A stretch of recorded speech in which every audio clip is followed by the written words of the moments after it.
Hello and welcome. My name is Carsten Lützen. I'm a professional facilitator, professional coach, agile coach. And today I'll talk about ELMO, which is an old technique that from time to time just again pops into my head. Oh, I need to remember this because it's actually quite clever. If you like these videos, please consider subscribing and sharing with your network. That would be super, super awesome. And if you have used some of these tips or tricks or whatever we call it, please leave a message. It's so great to hear from you. What worked, what didn't work. Again, it helps me grow as well. So please share, that would be awesome. So, a lot of us have been, if not all of us, have been in a workshop or a session where we have had the same conversation going on and on and on and on and on, and people were slowly like zoning out. Many years ago, I shared a simple technique to use in stand-ups, for instance, where we just raise our hands, and if two people in the team raise their hands, then we force the rest of the group to move on. ELMO is a bit the same, but there are some differences. So ELMO is yet another acronym, which is enough, let's move on. And the idea here is that we've had enough of this conversation, let's move on to something else. And we can do it either by saying ELMO,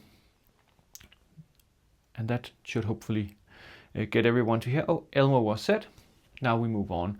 Or we can have a hand sign, for instance, a hand up or something similar. It can be goofy, it can be just hand up. We can also have a teddy bear that we throw to a person. So we can go up, grab the ELMO teddy bear and then throw it to the person talking or the person's talking.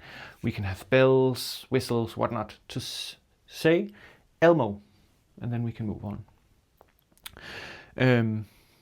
So we can engage hopefully all people in the group again. Of course, this is super important that we introduce it up front, right? It's not in the middle of the session where you as a facilitator realize, this discussion is actually not making sense, it's not adding value. ELMO, you need to have it as part of your session rules, right?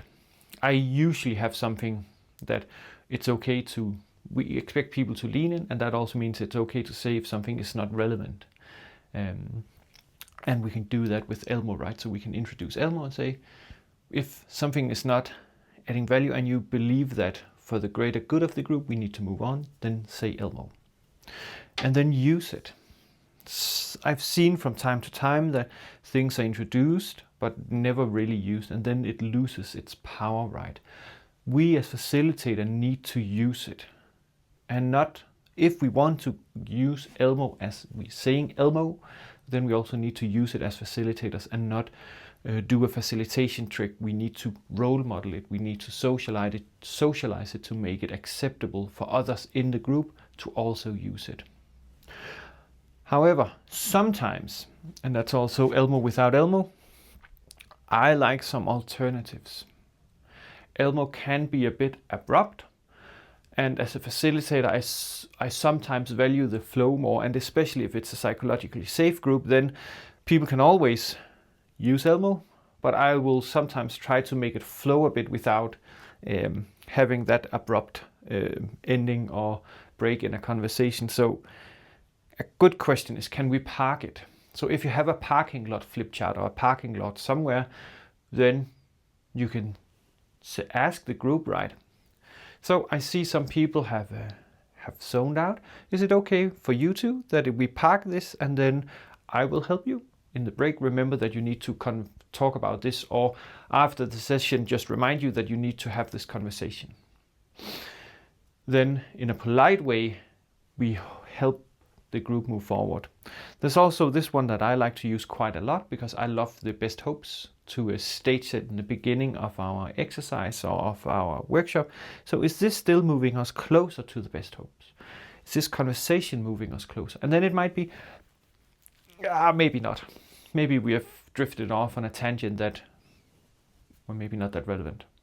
Maybe we should actually move back and then remind ourselves what are the best hopes, or back to where it all started, and then take another path forward. Personally, I like this quite a lot, and I use it quite a lot. And then the last one, which is also quite nifty, What do we need right now to move us forward? Because in this, we are not saying that the conversation is not value adding. We're just asking the group, what do we need to move us forward? Is it that question or that conversation, or is it something else? Where is the biggest return of time invested or energy invested or whatever we call it? So I really like this one, but I'm really bad at remembering it, to be honest. So that is ELMO in a nutshell, so to say, without ELMO, because I really like the alternatives as well when I facilitate to create this flow through the exercises. I'm super curious if you have used ELMO in one form or another and how, so please share in a comment. That would be super awesome, or in a message. Yeah, I guess that's it. Have a super awesome day.